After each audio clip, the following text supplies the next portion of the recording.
Out of Skyrim and Fallout, which one do you prefer the most? The reason I ask this question is because your answer will probably give you a clue as to how much you'll enjoy Rebellion's upcoming sci-fi RPG Atomfall compared to Obsidian's recently released fantasy RPG Avowed. I, Eurogamer's Ian Higton, prefer Fallout by a pretty large amount, even though I do still love Skyrim. And because of this, I was instantly on board with Atomfall and its distinctly Fallout but in England darkly comical vibes, whilst I'm still struggling to warm to Avowed's snooty fantasy world. But the thing is, Atomfall is more than just a Fallout clone. Yes, it has some glaring similarities to Bethesda's series, what with it being set during the aftermath of a nuclear disaster and all, and yes, there's ghoul-type creatures in there, and crazy factions of NPCs that consist of things like cultish lunatics, heavy-handed soldiers, not sure I like the look of you, and wacky, potentially drugged-up villagers that might be holding a secret or two. The soil speaks to those who listen. But instead of being set within the dusty and often barren grey, yellow, brown environments that we see in most post-apocalyptic productions, here Rebellion has set its story amongst the woods, hills and lakesides of the picturesque Cumbrian landscape. There's bright colours everywhere, from the deep rich greens of Casterfell woods and the bold reds of the classic British phone box, through to the luminous blues and purples of the flora and fauna that has been mutated by the real-world inspired Windscale power plant disaster. Staring across this huge lake at Windscale power plant itself, for instance, looks more like a sight you'd see in Alex Garland's Annihilation movie, thanks to the subtle pinky purple haze that quite literally radiates from its burning reactors, rather than, say, the dusty, burnt and crumbling scenery of the Fallout games that we're used to. Rebellion really has built the most picturesque apocalypse that I've seen since Far Cry New Dawn. Picture-apocalypse? If you've ever lived in the English countryside, you'll have no doubt wandered through the remains of old brick cottages and cattle sheds like these ones before. I did when I was growing up, and I can practically smell the damp mould on this old sofa because of it. With so many post-apocalyptic games set in America, it was incredibly refreshing to be exploring a place that felt like home.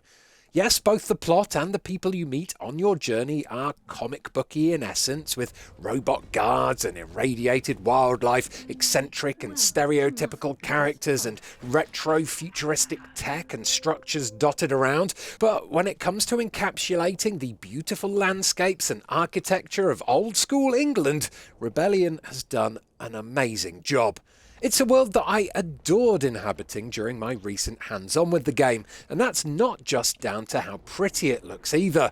This game is an anecdote factory, a pure open-world RPG where going your own way will leave you with countless stories to tell. Seriously, I had 90 minutes with the PC build of the game, and I probably came away with about 90 different stories to tell. Some of them comical, some of them kind of tragic, but all were unexpected and absorbing in completely different ways. So I think the best approach to this preview will be to just go through my playthrough from start to finish and pull out all of the interesting things that happened to me, starting with, quite obviously, the start.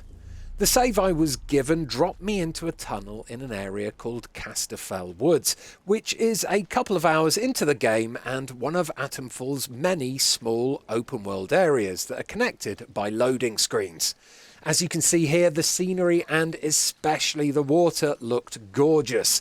So gorgeous, in fact, that, as I drank in the visuals, I accidentally bumbled straight into the middle of a group of angry druids. We cannot feel out your intent. Now, it's important to know here that Atomfall is built using the same custom Azura engine as Rebellion's Sniper Elite games. So, as soon as I was spotted, my Carl Fairburn muscle memory kicked in and I dove straight into some nearby long grass. However, this presented me with what could be Atomfall's biggest weakness, and that was the enemy AI.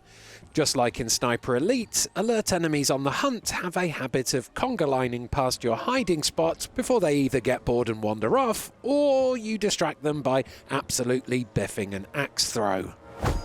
On the plus side though, this fumble did allow me to try out the most English of all melee weapons, the cricket bat, which, whilst being very slow to swing, didn't half deliver one hell of a wallop. You will...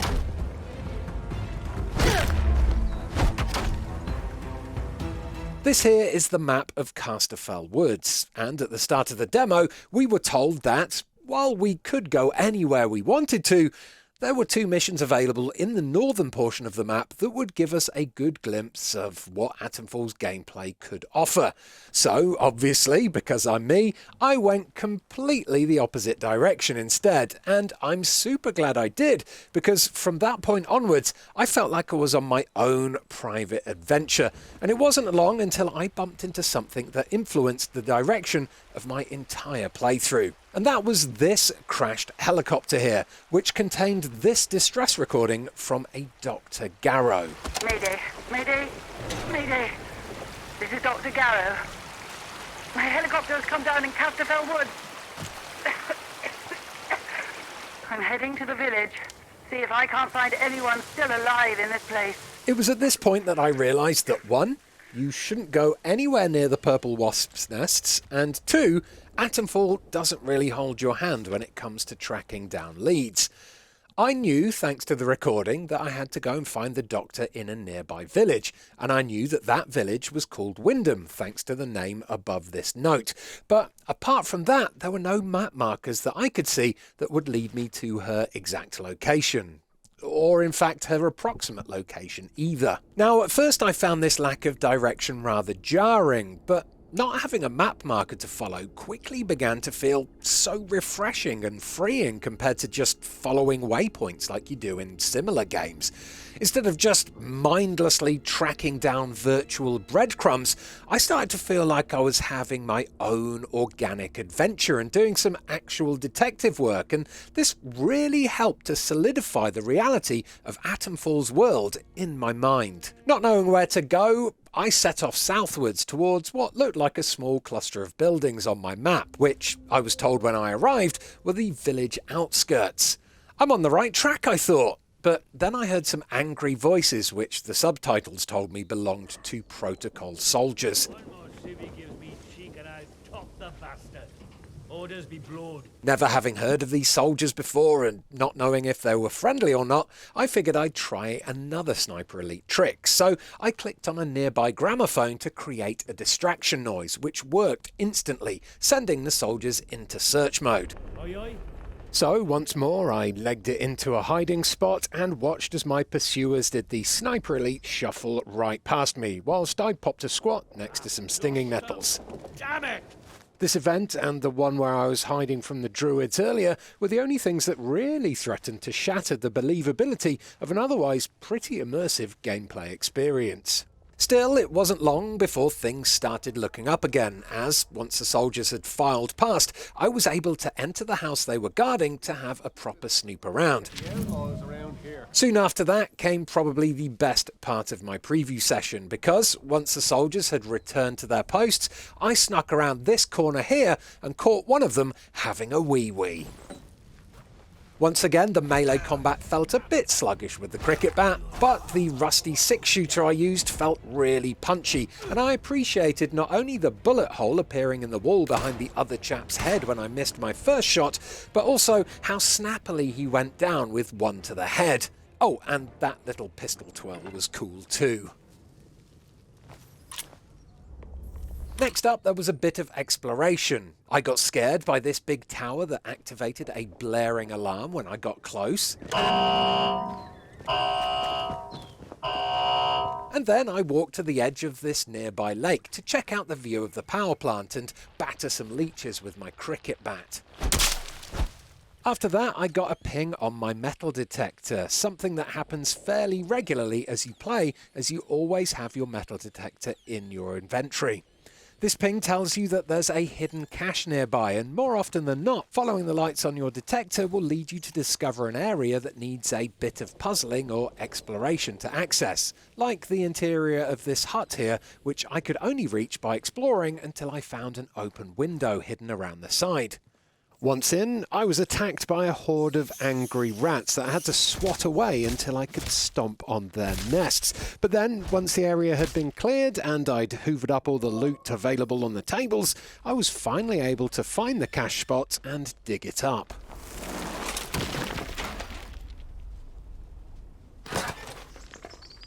I probably spent a good 10 minutes or so just exploring this little area and having a nosy in and around all of the buildings looking for little secrets, and in all honesty it was a really lovely experience. But then I remembered I was actually on a really strict time limit, and so I should probably try to see more of the game instead of, I don't know, just snooping around people's back gardens looking for comic books. Whoops. Thankfully, the fortified entrance to Wyndham village was right at the end of the road, and passing through it took me to my first loading screen, which took just under 10 seconds to drop me into the new area. It's worth pointing out here that there were also loading screens for a lot of the shops and buildings that I entered when in Wyndham too. Loading into the interior of the shops took about 4 to 5 seconds, whilst exiting the shops and going back to Wyndham proper took closer to 10. A new customer. How'd you do? Emerging on the other side of the wall, I came face to face with another group of protocol soldiers who didn't immediately aggro when I saw them, which probably means that the two I murdered on the outskirts were probably friendly too. Uh-oh. However, I did learn a very valuable lesson about Atomfall's NPCs here, and that's the fact that if you step out of bounds or aim a weapon at them for a certain amount of time, they will give you a stern warning before attacking you until you're dead.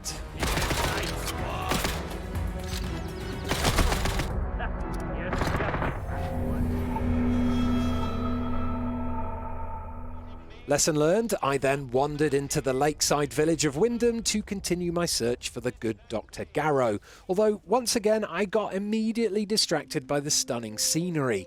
The first thing I saw was a beautiful boarded up hotel with a cobblestone pathway. Then there was a little brook running downhill towards the river, an old stone bus shelter, and twisting, turning pathways between buildings. It's oh so quintessentially English village in its design that once again it almost felt like a real place that I'd visited in my past when holidaying in the Peak District. The only things that felt out of place here were the distinctly video gamey elements, like boxes of ammo lying around, the potatoes sitting on a porch that I could just pick up and eat raw, the hidden gnomes that I could destroy. Oh, and of course the gigantic mechs that patrolled the village alongside the heavy number of protocol soldiers who made sure that all the villagers obeyed the quarantine orders. Clear the area, or you will be considered a threat. Finally, after a lot more exploring, I found the village green and an important NPC who I could talk with. Good day. Not all NPCs can be spoken to, although a lot of them do like to chat to each other, like these two drunkards here. Big metal bugger. I could have it. I could. Steady on, George. It's got guns on it, you know. Captain Sims, on the other hand, is a primary mission giver and the no-nonsense man in charge of Wyndham, and it was in a conversation with him that I got my first chance to try out Atomfall's dialogue tree, which, while simplistic compared to those in Avowed, felt much more focused on just getting the story moving.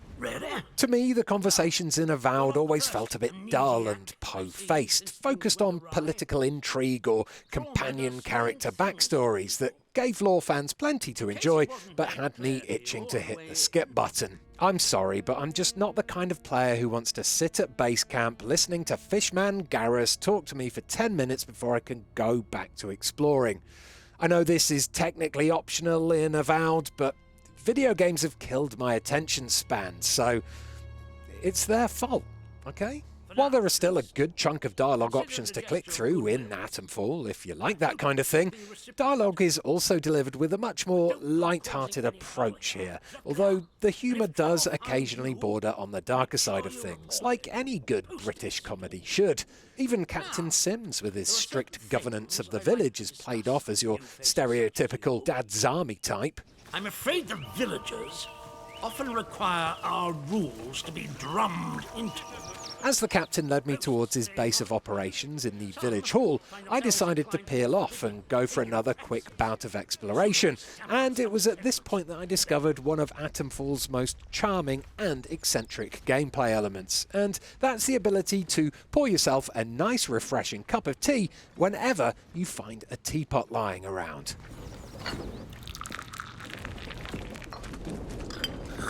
Just after this little tea break, I also popped my head inside one of the village shops, where I got to try out the barter system, which, instead of using money, relies on a pair of scales to work out a fair trade between bartered items. Thank you for your business. I also discovered that there is no penalty for stealing things in Atomfall. So, if you were worried about the whole town turning against you after accidentally clicking on a loaf of bread a la Skyrim, you can breathe a sigh of relief. Yoink away, my friends, because no one in Wyndham seems to care if you accidentally pocket a pasty or two. Back with Captain Sims in the village hall, I was given a mission, which essentially boiled down to me spying on the villagers for Sims in exchange for learning the location of Dr. Garrow. Sniff around. Keep your ears open. If you find anything I should know, come to me with it. This line of inquiry led to the village bakery, where I spoke with its owner, a lovely lady called Iris. Or at least she was called Iris, because Iris is dead now. But it wasn't my fault, honest. You see, it turns out Iris was hiding something from me. But after almost getting the truth out of her, I fluffed up my dialogue options and she completely closed up on me. Now, there's two important lessons that I learned during this moment. One, if you face a character, you will get a prompt to talk to them. But if you stand behind a character, you will get another prompt to, well, murder them. And two, unlike in Avowed, in Atomfall, you can basically kill anyone you meet, except, I think, for major quest givers. And so, as I went up to Iris to try talking to her again, I heard this really weird ghostly noise in my ears. This caused me to accidentally hit the wrong prompt, and then, well, this happened. Oops. Oh, better have a nice relaxing cup of tea to soothe my nerves after that monumental cock-up. Eesh. Now, obviously, I looted Iris's dead body because, well, I'm me, and in her pockets I found a key for the bakery bedroom. So I made my way upstairs, opened up the bedroom door, and lo and behold, inside was Iris's husband, contaminated and basically zombified by whatever blue muck the power plant was kicking out. So, of course, I shot him in the face. Twice. Then I did a bit more looting upstairs and found a manual that unlocked some purchasable skills in my upgrades menu before I legged it back to the captain to tell him about Iris's husband and that I dealt with the problem for him.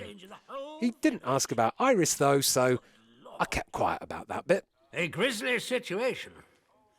Thank you for dealing with it. Who knows what damage he might have caused had he escaped. Now listen, I've just checked through my footage and I'm actually only about halfway through describing my playthrough at this point, and there is still loads more to talk about. So I'm just going to quickly rattle off a bunch of things that happen next, because otherwise I'll be here all day. After reporting back to Captain Sims, he informed me that Dr. Garrow was in a prison in a completely different area of the world that I hadn't found yet. So, instead, I went against his orders and snuck into a secret off-limit substation called the Interchange. This area felt incredibly Fallout, full of old machinery, dead scientists, radioactive mushrooms and rats, and even a bloody great sealed door that had an excellent opening animation.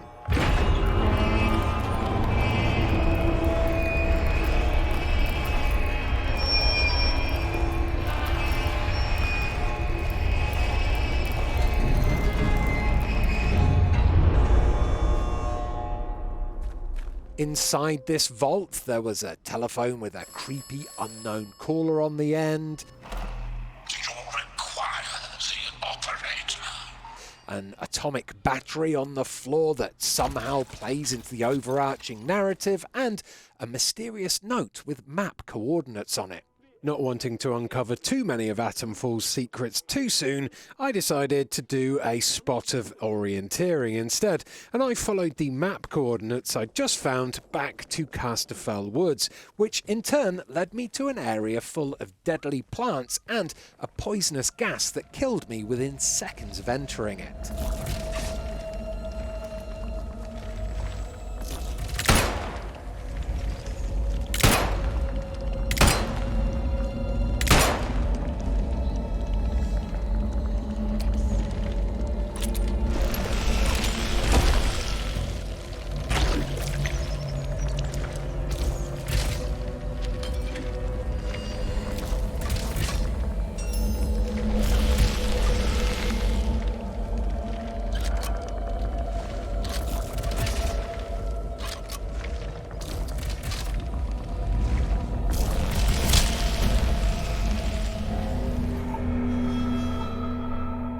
Not having any kind of gas mask or any kind of protection from that gas, I then decided to make my way down to a nearby mansion, and I snuck in through the back door where I met Prudence, the eccentric owner of the house and gardens whose butler Jenks had gone missing.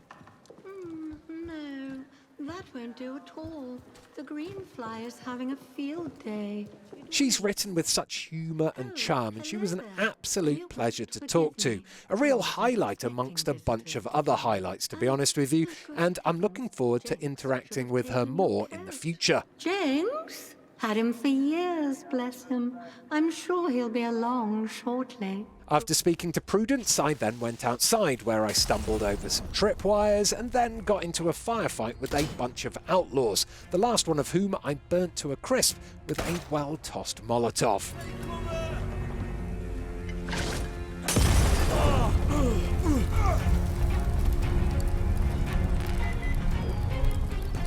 And finally, just to put the old "can you actually kill everyone in town?" question to the test, I went back into Wyndham and began murdering any soldier that got in my way until they finally put me down.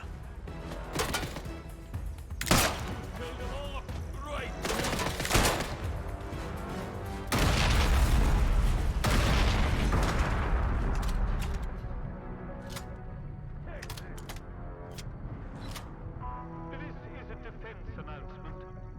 The substation is now citizen and enlisted men. Protocol officer.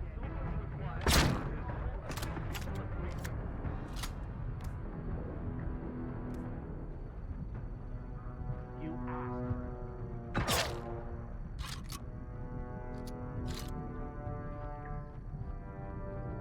Lights down, bombs out.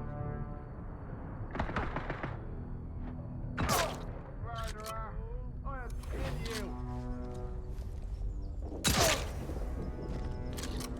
Leave me alone.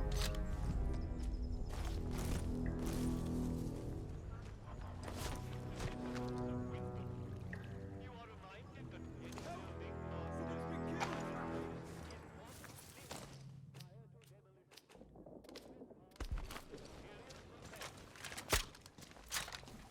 Watch your heads, lads.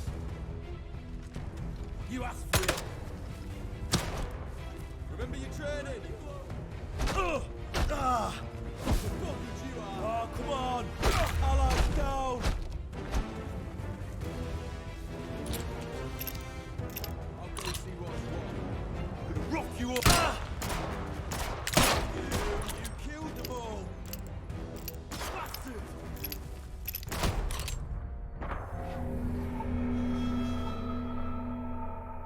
And that, my friends, was my time with Atomfall. I was only behind the controller for an hour and a half, but it felt like I saw more in those 90 minutes than I would do in many other games. There's humour and heart and personality by the bucket load, and a fantastically realised world to explore that perfectly captures the peculiarities and intricacies of English village life and seamlessly mixes it with a mysterious sci-fi story to create a world that constantly surprises and delights.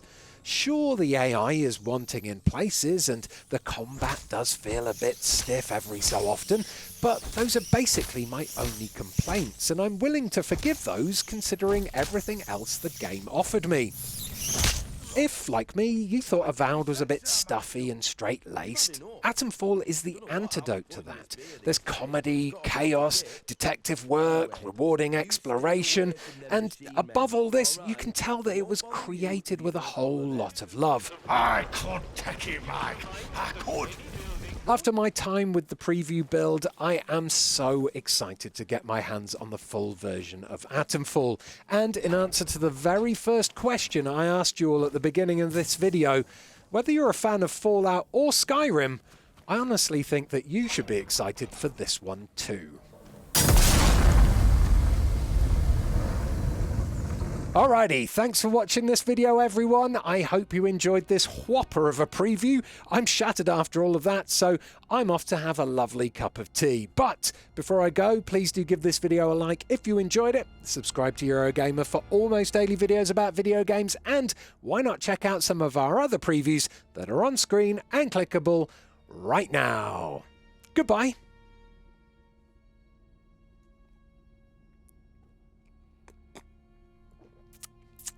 This is actually green tea.